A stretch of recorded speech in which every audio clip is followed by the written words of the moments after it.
Mata Ganga, Mother Ganges. We are at the center of the universe, or it certainly feels that way. And I can tell you, when I first came here to Varanasi on the Ganges 45 years ago, it was completely transformative. I think it's transformed the life of hundreds of millions of people. We are at the center of the Indo-Gangetic Plains, where hundreds of millions of people make their lives and their livelihoods, but we are at the center of the Hindu faith as well. People from all parts of India make their pilgrimages here, some to make their ablutions in the Ganges, some to come to die, because in the Hindu faith, the belief is that dying in Varanasi breaks the cycle and enables the ascent directly to heaven. Mata Ganga, Mother Ganges, in the beliefs of Hinduism, is the mother of all humanity, the life giver of all humanity. And the view is completely understandable. First, we are at the embankments, or the ghats, of Varanasi, and we see the life pulsing. We see the thousands and thousands of people that have come, the holy men, the tourists and the pilgrims that have come. They're waiting now for the Ganga Arti, for the evening prayer, and so are we.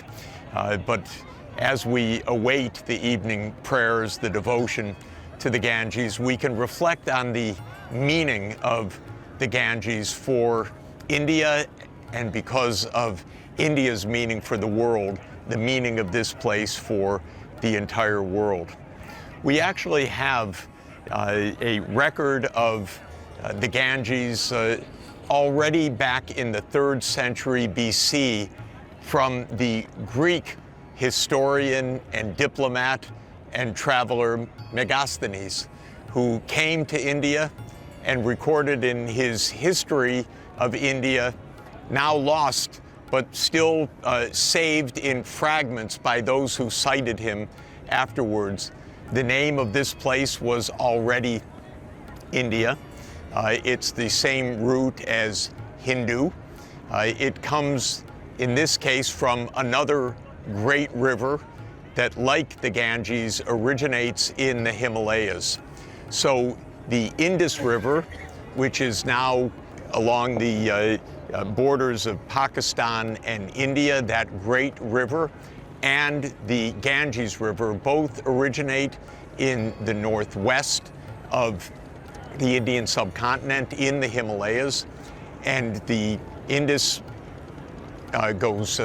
flows south to the Indian Ocean.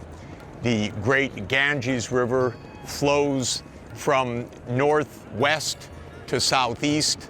It meets several additional rivers along the way, and it opens finally in the Bay of Bengal, in the Ganges Delta, in Bangladesh today.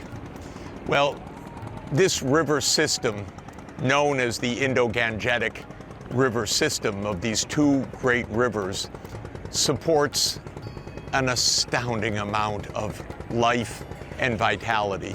It's estimated that between 400 million and 500 million people live in the Indo-Gangetic Plains because these great rivers are so fertile.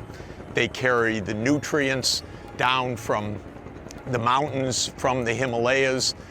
The long plains of the Indo-Gangetic system enable a vast amount of farming, and with the flat plains, an enormous opportunity for irrigation and for tapping groundwater through bore wells.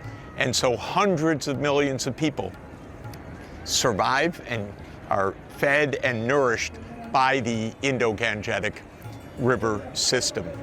It's been that way from time immemorial. For as far back as we can estimate the world population, 20 to 25% and perhaps in some eras up to 30% of the world population lived in the Indian subcontinent, and a large part of that in the Indo-Gangetic plain.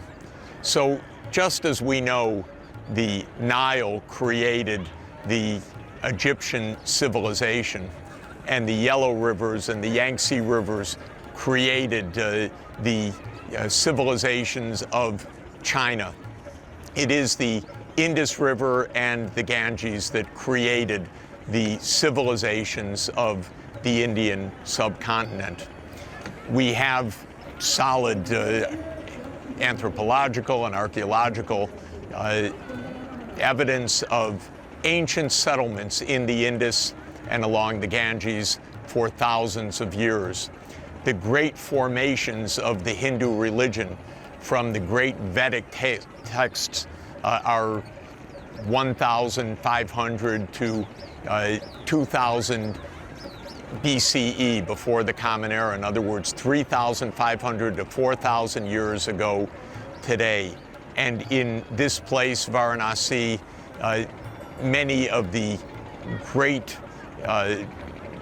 advances and syntheses of Hinduism and of other religions, of Jainism, of Buddhism, find their roots here, because this has been a spiritual home for humanity for thousands of years. Here we will find the great Hindu culture, but nearby we will visit one of the birthplaces of Buddhism. This place is sacred to so many people because of the magic, the beauty, the drama of the Ganges, and the pulsing life that we find on this phenomenal river. We're so fortunate to be here, and now we await the Ganga Arti, the evening prayers.